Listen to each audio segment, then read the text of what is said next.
Amém. Então, na aula passada, nós falamos sobre o amor do Pai. Nós vamos continuar na nossa tarefa de descobrir um pouco mais do coração de Deus, o Pai. Nós já falamos sobre a Trindade, já falamos o que é a Trindade, o conceito da Trindade. Nós estamos aqui descobrindo a pessoa de cada um dos membros da Trindade. Então, nós estamos falando sobre Deus, que é o nosso Pai. E nós terminamos a última aula falando sobre o amor do Pai, que é necessário esforço e foco para nós irmos cada vez mais fundo no conhecimento de quem Deus é, um conhecimento pessoal. Deus é uma pessoa e Ele quer ter um relacionamento pessoal com cada um de nós. Ele quer derramar o seu amor por nós. Ele quer que a gente conheça o tamanho do amor, a intensidade, a estrutura do amor que Ele tem por nós. E nós terminamos falando que toda a nossa fé cristã depende do nosso conhecimento de Deus. E todo o propósito da nossa fé é que possamos conhecê-lo de forma mais precisa, mais íntima e mais pessoal. Se não conhecermos o Pai, o Filho então morreu em vão. Porque uma das características do porquê Jesus veio ao mundo é para que nós pudéssemos conhecer o Pai.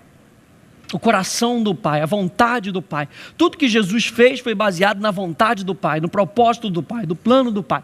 Então, nessa aula eu quero discutir um pouco com você sobre a bondade do Pai. Deus é bom. Então eu quero que você entenda que o seu Pai é um Pai bom. Tudo que nós podemos ver é a bondade do Pai se manifestando na nossa vida. Oswald Chambers diz o seguinte: a raiz do pecado é a suspeita de que Deus não é bom. Uma boa frase para a gente começar. A raiz do pecado é a suspeita de que Deus não é bom. Toda vez que você suspeita de que Deus, entre aspas, falha em ser bom, você se afasta dele. Você se afasta do objetivo que Ele tem para você. Você se afasta do relacionamento que Ele quer ter com você.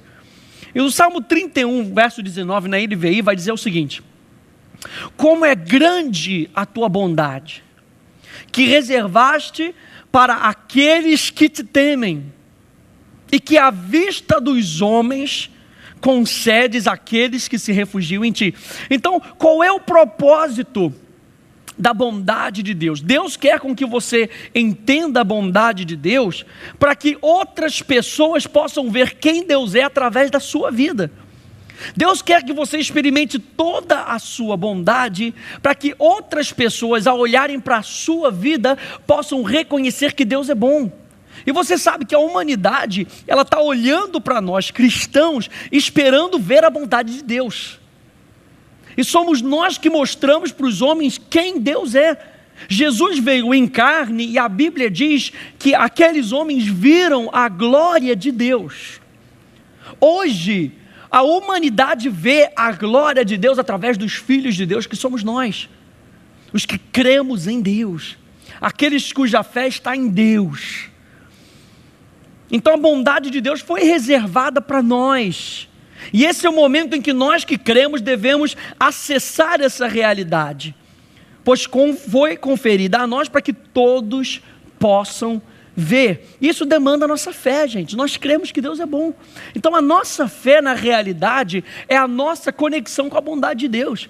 Eu tenho que crer que Deus é bom, mas como é que eu vou crer que Deus é bom se eu não permito que a bondade dele chegue para a minha vida? E quando Deus se mostra, como nós já falamos, Deus inicia todas as coisas. É o caminho da graça. O caminho da graça é Deus iniciando todas as coisas. Deus inicia relacionamento, Deus inicia adoração, Deus inicia o amor. A gente não consegue amar a Deus se não for através do amor que Ele nos deu e que nós recebemos dEle. Então Deus inicia todas as coisas. A nossa resposta à manifestação da bondade de Deus deve ser a fé. A fé é a nossa resposta à graça de Deus. 1 Pedro capítulo 2, verso 1 a 3 vai dizer o seguinte, presta atenção: despojando-vos, portanto, de toda maldade e dolo, de hipocrisias e invejas, e de toda sorte de maledicência, desejai ardentemente, como crianças recém-nascidas, o genuíno leite espiritual, para que por ele vos seja dado crescimento para a salvação, se é que já tendes a experiência de que o Senhor é bondoso. É isso que Deus quer. Deus quer com que você experimente a bondade de Deus. Na Bíblia Viva, essa versão diz o seguinte, olha só: portanto, libertem-se dos seus sentimentos de ódio, não se finjam de bons, acabem com a falta de sinceridade e o ciúme, e parem de falar dos outros por trás. Clamem por mais, como um bebê chora por leite. Comam a palavra de Deus, leiam-na, pensem nela e cresçam fortes no Senhor, se vocês já experimentaram a retidão e a bondade do Senhor. A bondade do Senhor, quando nós experimentamos a bondade de Deus, nós somos capacitados a viver uma vida realmente cristã, uma vida que realmente agrada a Deus. Então a nossa vida cristã, na realidade, é uma resposta à bondade de Deus. A nossa vida cristã não é uma tentativa de tentar agradar a Deus. A nossa vida cristã é, na realidade, apenas uma resposta àquilo que nós vemos de Deus, àquilo que nós experimentamos de Deus, àquilo que nós conseguimos perceber e discernir quem Deus é. É a nossa resposta. Por isso é graça. Por isso não é obras, por isso não é esforço. É graça, tem que ser pela graça, tem que ser pelo Espírito, tem que ser de dentro para fora. E a bondade de Deus, gente, ela vai englobar 3 aspectos muito importantes. Número 1, vai englobar tudo o que Deus é. Abra aí comigo no Salmo 34. A bondade de Deus vai englobar tudo aquilo o que Deus é. Deus é bom. Nós estamos falando que Deus é bom. Essa é a natureza de Deus.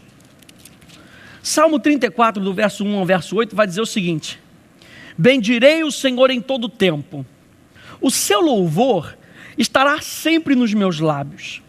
Gloriar-se-á no Senhor a minha alma, e os humildes o ouvirão e se alegrarão. Olha só o poder do seu louvor. Engrandecei o Senhor comigo, e todos a uma lhe exaltemos o nome. Busquei o Senhor e Ele me acolheu, livrou-me de todos os meus temores. Contemplai-o e sereis iluminados, e o vosso rosto jamais sofrerá vexame. Clamou este aflito, e o Senhor o ouviu e o livrou de todas as suas tribulações. O anjo do Senhor acampa-se ao redor dos que o temem e os livra. Ó, provai e vede que o Senhor é bom. E é isso que Deus quer que a gente experimente. É isso que eu estou trazendo aqui à luz, para que você entenda. Antes de você receber a bondade de Deus, você tem que receber o próprio Deus, porque o próprio Deus é bom. Só de você estar na presença de Deus, nesse momento, já caracteriza que Deus é bom pra caramba contigo. Ó, provai e vede. Não é só provar, não. Você tem que ver com os seus próprios olhos, até mesmo para que outras pessoas vejam através da sua vida. Deus é bom na sua vida. Bem-aventurado o homem que nele se refugia. Número 2, a bondade de Deus representa tudo o que Ele tem. Salmo 31, verso 19, vai um pouquinho mais para trás. Salmo 31, 19, vai dizer o seguinte: como é grande a tua bondade, que reservaste aos que temes, da qual usas perante os filhos dos homens, para com os que em ti se refugiam. A Bíblia diz no Salmo 23 que Ele prepara uma mesa na presença dos teus adversários. O que Deus quer é te exaltar no meio dos teus adversários. Deus tem prazer em te exaltar, Deus tem prazer em te abençoar, porque Ele é bom, não é um Deus mau. Ele diz: eu sei que planos eu tenho a vosso respeito, planos de paz e não de mal, porque Deus é bom, porque o que Ele tem para você é bondade. Tiago 1,17, toda boa dádiva e todo dom perfeito são lá do alto, descendo do Pai das luzes, em quem não pode existir variação ou sombra de mudança. O que você tem recebido das mãos de Deus é bom.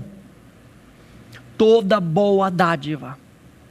E muitas vezes a gente percebe as situações e você tem sonhos do seu coração. Veja bem, muitas vezes Deus chega para você e Deus fala: olha, eu vou levar você até determinado lugar. Ele coloca um sonho no teu coração, uma visão no teu coração, mas parece que ainda não está acontecendo.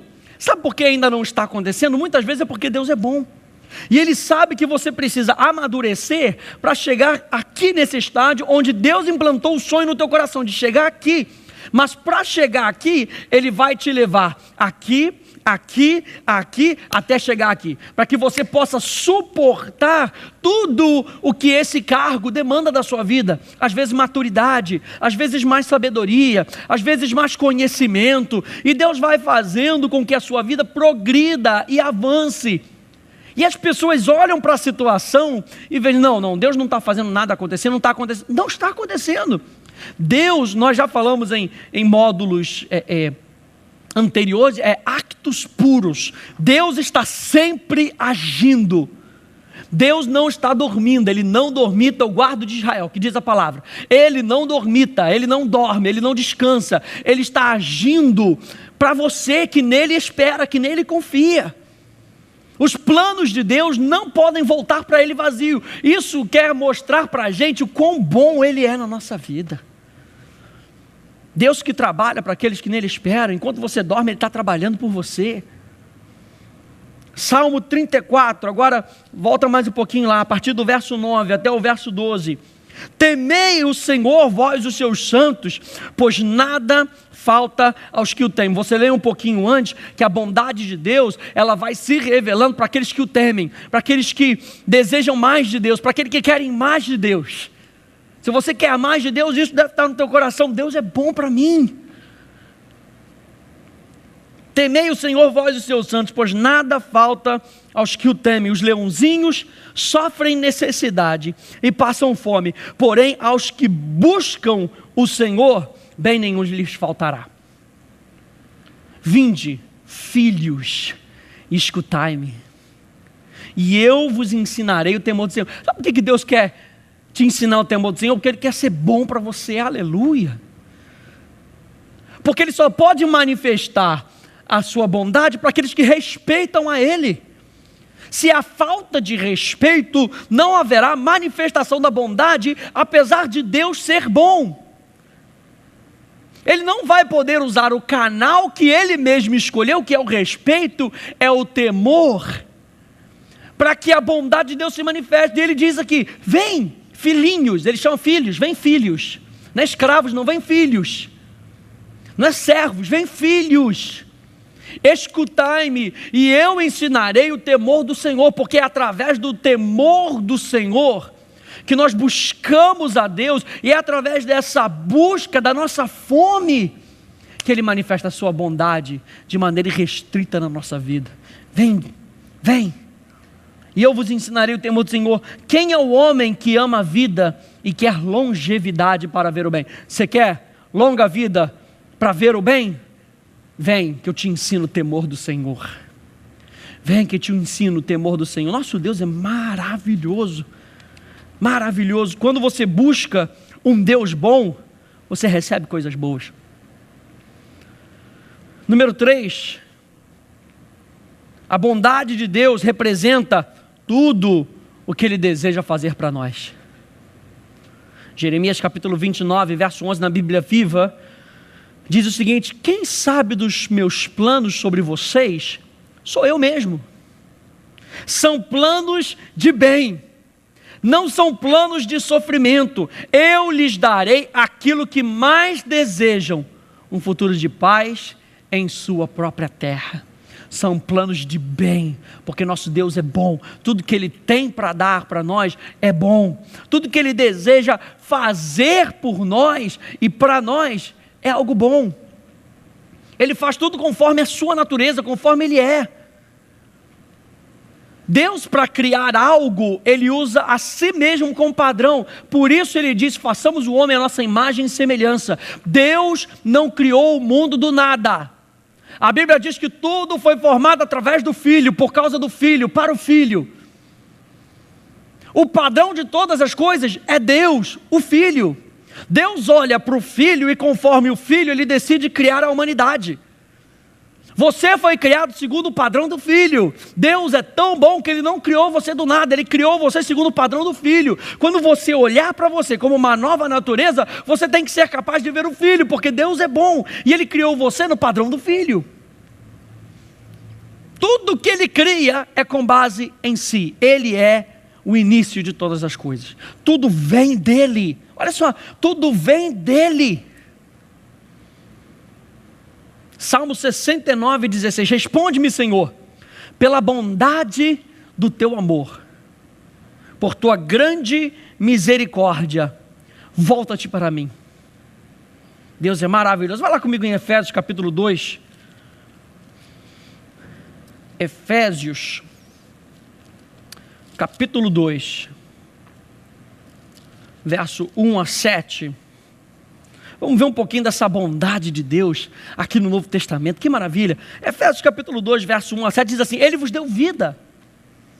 Está conseguindo identificar e ler essas passagens com a perspectiva da bondade de Deus? Ele vos deu vida, estando vós mortos nos vossos delitos e nos vossos pecados, nos quais andastes outrora, segundo o curso deste mundo, segundo o príncipe da potestade do ar, do espírito que agora atua nos filhos da desobediência, entre os quais também todos nós andamos outrora. Todos nós andamos outrora, não tem ninguém aqui que ficou fora. Todos nós andamos outrora. Entre os quais também todos nós andamos outrora, segundo as inclinações da nossa carne, fazendo a vontade da carne e dos pensamentos, e éramos por natureza filhos da ira, como também os demais. Mas Deus, sendo rico em misericórdia, por causa do grande amor com que nos amou, e estando nós mortos em nossos delitos, nos deu vida juntamente com Cristo. Pela graça sois salvos, e juntamente com Ele nos ressuscitou e nos fez assentar nos lugares celestiais em Cristo Jesus. Para quê? Por que você foi ressuscitado juntamente com Cristo? Por que Ele te deu vida enquanto você estava morto nos seus delitos, nos seus pecados? Por quê? Verso 7: para mostrar nos séculos vindouros a suprema riqueza da sua graça, para mostrar para os outros que quem faz a obra é Ele, para mostrar para os outros que Ele te ama, para mostrar para os outros que a intenção de Deus é salvar o mundo e não ver o mundo sendo destruído. A riqueza da sua graça, do seu espírito, da sua influência, do seu favor, em bondade para conosco em Cristo Jesus. Aleluia. Deus quer mostrar para o mundo, Deus quer mostrar para os anjos, Deus quer mostrar para as potestades e para os principados do ar o quanto Ele nos ama.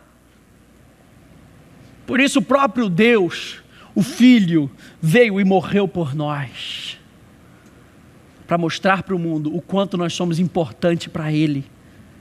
Aleluia. Se pensarmos na maior coisa que Deus possa fazer por nós, a sua grandeza vai exceder. Pense na melhor coisa que você pode receber.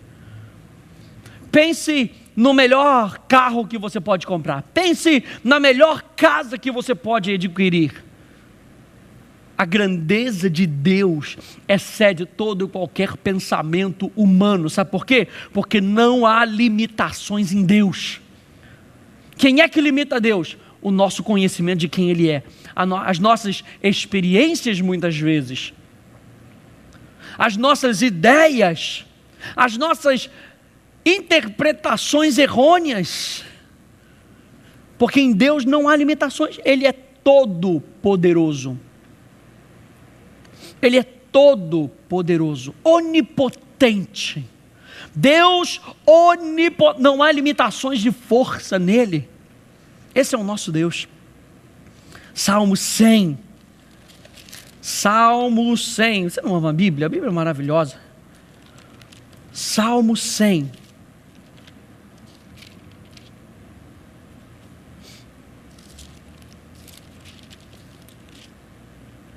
Celebrai com júbilo ao Senhor todas as terras, servi ao Senhor com alegria, apresentai-vos diante dele com cântico, sabei que o Senhor é Deus, foi ele quem nos fez e dele somos o seu povo e rebanho do seu pastoreio. Entrai por suas portas com ações de graças e nos seus atos com hinos de louvor, rendei-lhe graças e bendizei-lhe o nome, porque o Senhor é bom.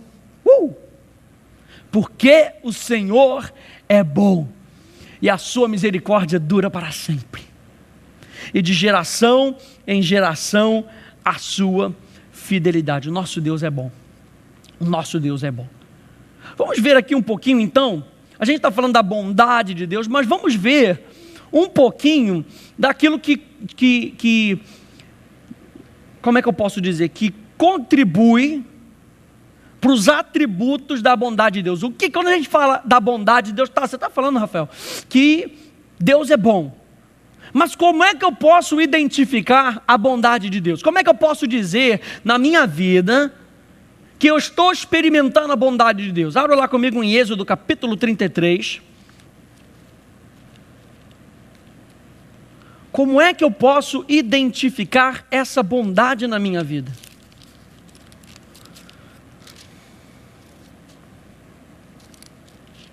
Número 1, é claro, pela fé. Nós não vivemos por aquilo que nós vemos, nós vivemos por aquilo que nós cremos que Deus é bom, ponto. Mas Deus, do outro lado, ama se manifestar em bondade na nossa vida. E, gente, você não vê a manifestação para que você possa crer. Você vê e você acomoda as manifestações da bondade para que outras pessoas possam ver. Você crê e é ponto final. Já é suficiente para você. O meu Deus é bom. Por mais que eu esteja passando pela aflição, eu tenho bom ânimo, porque eu já venci, ele já venceu o mundo por mim.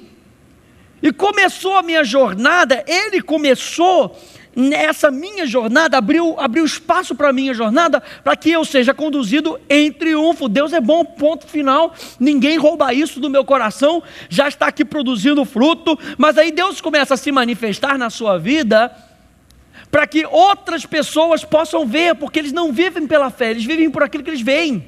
Eles precisam ver. Então a sua vida, os seus atos são um testemunho para que outras pessoas possam crer e entrem nessa jornada de fé e comecem a entender que tudo começa de dentro para fora. Êxodo 33, verso 18. Moisés, então, na sua conversa com Deus, ele vai pedir a Deus, veja lá, verso 18: rogo-te que me mostres a tua glória. Eu quero ver a tua glória. Moisés, nessa conversa com Deus, é ousado o suficiente para pedir a Deus: Deus, eu quero ver a tua glória, eu quero te ver. Eu quero ver a manifestação do teu poder. A palavra glória em hebraico, kavod, fala da exibição, da manifestação de Deus. Você nunca vai ver Deus falando sobre glória sem haver uma referência a uma determinada manifestação dele. Glória é algo visível. Glória, no original hebraico, kavod, é algo visível, é uma manifestação visível de Deus. Veja aqui, glória significa o peso, figuradamente, esplendor, um grande brilho, uma magnificência, fala de pompa, ou então abundância, farto, abundante em palavras, exuberante, honra, fala de honroso. Mas eu quero que você entenda da perspectiva que glória sempre vai ser uma exibição da presença de Deus, uma exibição visível. Então a glória, ela pode ser essencial, ou seja, inerente, significa que ele é glorioso e ponto final. Ele é porque ele é. Aquilo que em seu caráter demanda honra e adoração, porque ele é glorioso, ele é pomposo. Ele é digno de receber honra. Então, quando ele se apresenta, a resposta que é cabível a Deus é honra, temor, adoração, louvor, porque ele é digno. Essa é a glória essencial. A glória declarativa é aquela que nós atribuímos a Deus. Ou seja, é a revelação, é a manifestação, a glória do seu caráter. Ele queria ver a manifestação da glória essencial de Deus, da glória inerente de Deus. A si, a criatura. Veja bem, é o reconhecimento da sua glória para a apreensão da percepção natural. E era isso que Moisés estava pedindo, que Deus se revelasse a sua percepção natural, a sua mente, para que ele o pudesse conhecer, tendo uma percepção e compreensão mais poderosa e mais clara de tudo o que constituía a sua glória. O que Moisés estava pedindo? Senhor, eu quero te conhecer mais. Aqui dentro eu te conheço, mas parece que eu ainda não te conheço tanto. Eu quero te conhecer cada vez mais. Eu quero mais. Eu quero te experimentar mais. Eu quero que os meus olhos te veem. Eu quero, Senhor, que a minha mente consiga apreender toda a característica de quem tu és. Moisés queria conhecer a Deus mais do que ele conhecia. Conhecer aquilo que faz Deus ser digno de honra e adoração. Eu entendo, veja bem, e você também entende que quando você fala da palavra Deus, nós que nos relacionamos com Ele, você sabe que Ele é digno de honra e adoração. Moisés queria saber o porquê que Ele era digno de tanta honra e de tanta adoração, porque ele queria adorar a Deus de melhor forma. Esse era o intento do coração de Moisés. Não era algo mesquinho, era algo íntimo, era algo relacional. Havia o desejo de ser completamente sujeito a esse conhecimento. O seu coração firmado na confiança, ao ponto do seu coração nunca falhar na sua dependência do Senhor. Mas o que é importante a gente notar aqui é a resposta de Deus. Moisés pede no verso 18, Senhor, mostra-me a tua glória. No verso 19, Deus respondeu-lhe, farei passar toda a minha bondade diante de ti. Veja bem, nós estamos falando sobre a bondade de Deus. Então, você quer ver minha glória, Moisés? Eu farei passar diante de você toda a minha bondade e te proclamarei o nome do Senhor. Terei misericórdia de quem eu tiver misericórdia e me compadecerei de quem eu me compadecer. Lá em Êxodo 34, versos 5 a 7, diz assim, tendo o Senhor descido na nuvem, ali esteve junto dele e proclamou o nome do Senhor, manifestou o seu caráter, manifestou quem ele é, Jeová Jireh, Jeová Shammah, Jeová Nissi, Jeová Rafá, Jeová Roi, manifestou e proclamou, anunciou quem ele é. Moisés, sou eu, aquele que provê para você. Sou eu, o Senhor, que toma conta da sua vida. Deus se anunciou para Moisés com base no seu caráter. Verso 6. E passando o Senhor por diante dele, clamou, Senhor, Senhor Deus compassivo, clemente e longânimo, e grande em misericórdia e fidelidade, que guarda a misericórdia em 1000 gerações, que perdoa a iniquidade, a transgressão e o pecado, ainda que não inocenta o culpado e visita a iniquidade dos pais nos filhos e nos filhos dos filhos, até a 3ª e 4ª geração. Moisés conseguiu, quando Deus começou a revelar o seu nome, ele conseguiu aprender a bondade de Deus. Ele conseguiu captar a bondade de Deus. E é isso, gente, que nós temos que entender. Deus é bom. A palavra bom em hebraico, tov, significa bonito, o melhor, generoso, alegre, a favor, bem, feliz, bondade, prazer, prosperidade, precioso, riqueza, pronto, bem-estar. Deus é bom. E quando ele olha para o homem, ele diz que o homem, como parte da sua criação, segundo o padrão que Deus havia criado, era muito bom. O homem foi criado segundo a natureza de Deus. Deus é bom? Deus olhou para o homem e falou: é muito bom. É muito bom. Ou seja, é algo bonito de se ver. É o melhor que eu já criei. É algo generoso, é algo alegre. É algo que está a favor dos meus planos e não contra os meus planos. É algo que é bem, anda de forma boa, é algo feliz. Tem prazer, me dá prazer. É muito bom, isso me dá prazer. É próspero, é algo precioso, é algo rico. Está pronto para fazer a minha vontade. Tem bem-estar, tem bem-estar. É assim que Deus criou você, com base nele. Lembra que nós falamos? Então a glória de Deus é o peso dos seus atributos morais, da sua reputação, do seu caráter, encarnado na bênção, encarnado naquilo que Ele faz por você, na sua manifestação, cheio do seu melhor, que é a sua bondade. A bondade de Deus sempre vai ser o melhor para você. A manifestação da presença é a manifestação da bondade e do caráter de Deus. A manifestação da presença de Deus é a manifestação da bondade e do caráter de Deus na sua vida. Como é que eu reconheço Deus na minha vida? Esteja perceptivo, porque Ele vai estar sempre se manifestando para você. Então a primeira coisa que Moisés percebe é que Deus é misericordioso. Isso fala de compaixão. Deus tem compaixão dos homens.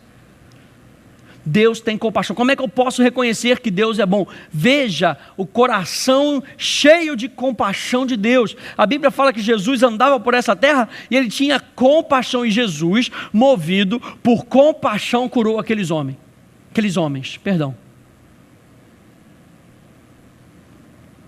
E é interessante que esse daqui é o primeiro atributo que Moisés viu. Não fui consumido.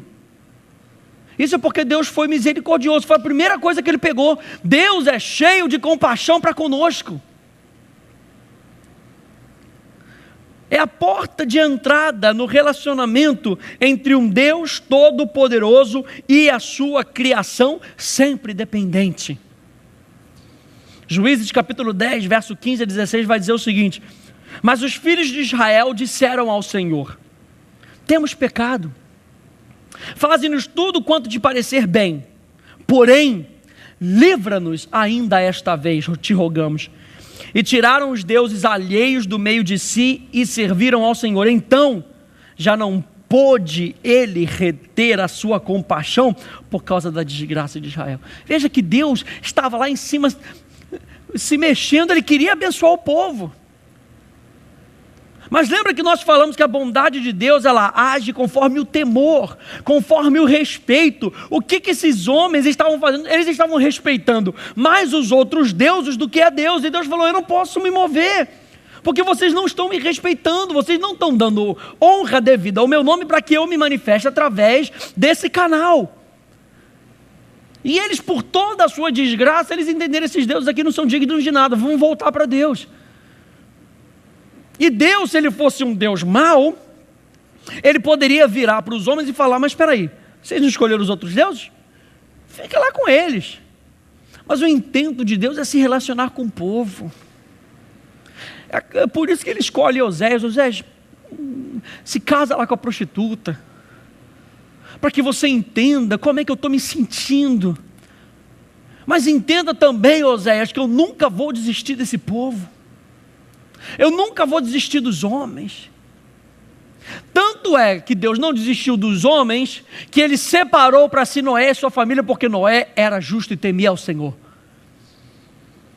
Eu continuo crendo na decisão que os homens vão tomar em me servir. E esse povo se voltou para Deus, e a Bíblia diz que quando eles começaram a destruir os deuses alheios e começaram a servir ao Senhor, então Ele não pôde reter ter a sua compaixão. Ou seja, Deus estava querendo fazer, mas a sua santidade segurava. Ele não dá, porque não dá para ser sem temor. Mas eu quero o amor de Deus querendo se manifestar, e a santidade de Deus, calma. Mas quando eles se voltaram para Deus, a Bíblia diz que ele já então não pôde reter a sua compaixão. Esse é o nosso Deus. Esse é o nosso Deus. Enquanto pessoas acham que Deus está querendo massacrar as pessoas, que na realidade Ele está aqui só esperando para você errar, para atacar um raio na sua cabeça, é o contrário. Ele está olhando para você e Ele está querendo que a compaixão dEle caia sobre a sua vida, a bondade dEle caia sobre a sua vida, as virtudes e o favor dEle caiam sobre a sua vida. É o que Deus quer, é o que Deus espera. Isaías 63:9 diz assim: em toda a angústia deles foi ele angustiado, e o anjo da sua presença, na Bíblia Viva diz, e ele mesmo pessoalmente os salvou. Pelo seu amor e pela sua compaixão ele os remiu, os tomou e os conduziu todos os dias da antiguidade, por causa da compaixão, da misericórdia de Deus.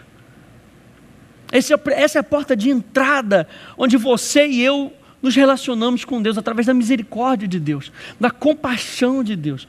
A segunda coisa que ele entendeu, ele falou: Deus, você é clemente. Isso quer dizer que ele é cheio de graça. O que significa essa palavra? Inclinar-se em bondade ao inferior. Nós falamos que bondade é a favor, inclinar-se a favor de um inferior, para o favorecer ou conferir algo conforme uma petição. Graça é Deus querendo agir na sua vida. Graça é Deus te conduzindo para que Ele possa depositar cada vez mais da bondade dEle, do favor dEle. Isso nos mostra não somente que Deus tem compaixão por seus filhos, mas uma satisfação em fazer-lhes bem. Essa é a vontade de Deus. Essa é a vontade de Deus. A Bíblia fala que Deus é longânimo. E esse aqui é o lado da bondade de Deus, que a maldade do pecado do homem tira proveito. Porque Deus, gente, Ele vai esperar até o último momento possível. Ele vai esperar o quê? Para poder massacrar as pessoas? Não, Ele vai esperar até o último momento possível. Ele retém na realidade o seu julgamento. Ele retém o julgamento, e a compaixão de Deus fica querendo abençoar a sua vida até o último momento possível. O povo de Israel do Velho Testamento sabe muito bem disso, porque testaram a paciência de Deus. Ele é longânimo, isso quer dizer que Ele é tardio para irar-se, e com isso Ele demora na execução da sua justiça, esperando para ser misericordioso e cheio de graça. E o último ponto que eu quero ver com você hoje, a gente ainda vai continuar, ainda vai faltar um último ponto, mas o último ponto de hoje é que Deus é abundante em amor e em verdade. Eu estou falando para você sobre os atributos da vontade de Deus, da bondade de Deus. Ele é misericordioso, cheio de compaixão, Ele é cheio de graça, Ele é paciente, Ele é abundante em amor e em verdade. E isso nos traz a ideia de bondade abundante, acima do nosso merecimento, do nosso conceito, ou até mesmo acima das nossas expressões. As fontes de amor estão sempre cheias, sempre fluindo, suficiente para todos, para sempre, alcançam 1000 gerações, e 1000 é símbolo de eternidade. Deus ama a humanidade eternamente. A base do seu amor é a verdade de quem Ele é. Ele é amor, Ele é bom. Então tenha isso no seu coração. Deus é bom. Deus, o Pai, é bom. Confia nisso.